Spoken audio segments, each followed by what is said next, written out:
Parce que lorsque vous êtes au restaurant, la première chose que vous voyez lorsque le plat vous est présenté, c'est ce qui va vous mettre en appétit. Vous dire waouh, l'assiette elle me plaît, j'ai envie, elle est gourmande, j'ai envie d'y toucher. Ça peut être des fois, on va se dire ouais, bon, ok, c'est sympa, mais c'est un peu un service minimum.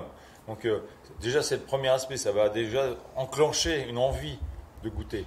Et derrière, vous allez passer à la dégustation. Et là, vous allez analyser les éléments, élément par élément. On va prendre le homard, il y a le médaillon de homard, on va analyser sa cuisson, sa texture, est-ce qu'il a été trop cuit, pas assez cuit, est-ce qu'il est parfumé, il a été cuit dans un courbouillon ou pas. Ensuite, il y a le tartare de Saint-Jacques, est-ce qu'il est assez assaisonné, salé, poivré, est-ce que les œufs d'escargot sont ajoutés dans le tartare de Saint-Jacques en quantité juste suffisante ou il y en a trop. Et on n'est plus sur un tartare de Saint-Jacques, mais on est sur des œufs d'escargot avec un peu de coquille Saint-Jacques. Le lait gélifié de homard, sa texture, on attend quelque chose qui soit un gel délicat et non pas, on va dire, quelque chose de caoutchouteux et filant, ou au contraire qui pourrait veut dire couler dans l'assiette. Voyez. Puis il y a des petits points autour de l'assiette qui sont des petits points de corail de Saint-Jacques au jus d'orange. Pareil, on attend quelque chose de délicat, de retrouver. Sur le lait gélifié, par exemple, on a bien sûr la saveur du homard qui doit ressortir, mais aussi ce petit goût anisé je veux dire, qui vient, et safrané, qui vient à la fois donner la couleur, mais aussi équilibrer la force du homard.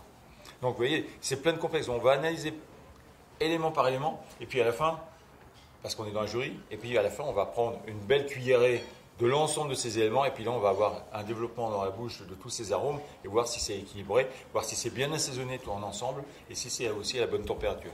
Ma dernière question, ça se mérite, vrai? Ça se mérite.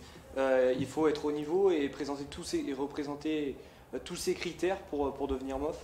Il faut bien sûr essayer de remplir, on va dire, toutes les cases, de cocher toutes les cases, on va dire avec le maximum de points, pour essayer d'être, on va dire, dans la fourchette haute et d'avoir une des meilleures notes qui permettront de dire oui, on va pouvoir l'admettre comme un des meilleurs ouvriers de France cuisine. Ça va leur apporter quoi, ce titre, ce diplôme? Ils en font ce qu'ils veulent, mais avant tout, je pense que c'est un titre qui est personnel. C'est avant tout un engagement personnel parce qu'il faut avoir du courage pour, on va dire, se mettre un peu à nu techniquement devant ses pairs. Oser dire, regardez, j'ai 2 étoiles dans mon restaurant, mais aujourd'hui, je viens me confronter devant les yeux d'une cinquantaine de jurys et de faire voir ce que je sais faire. Il faut quand même être courageux.